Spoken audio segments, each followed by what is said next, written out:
guns are, if you take those assault rifles, and that somehow you won't be able to have a weapon to protect yourself in your home.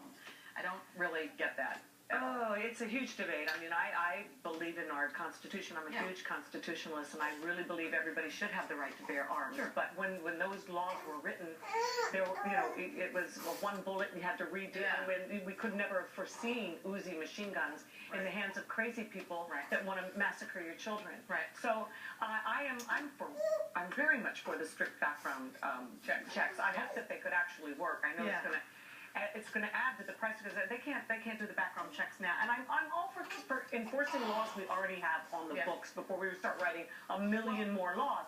However, I think rational people feel like they don't want any crazy person to have Uzi machine guns with 30 loads of 30 bullets. I do think if you did make the penalty for a crime using a gun, if those guns were made illegal, if you tripled the penalty, I think that would have to have some kind of an impact on whether or not even criminals choose to use that kind of a weapon. If you took it, if you really were serious about it, and said, I'm going to really lay down the law, and if you were, I don't care, it's a different penalty if you use a gun or this type of crazy gun. Maybe it's a lot of all of the above that we really should be looking at. Because I'm telling you, if I were a parent at Sandy Hook who lost their child, I would have wanted somebody there to protect them. I would have wanted somebody at that door that could have stopped that killer. And you would have hoped that person could have, but then you saw a lot of parents who had a news conference just the other day who got out there and said all they wanted to talk about was getting those guns, working on gun control.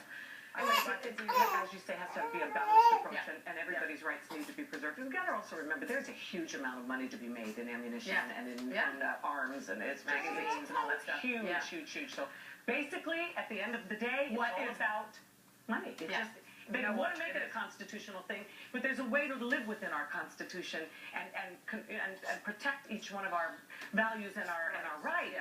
But at the same time, no, I agree. All right, so send all your nasty emails to her.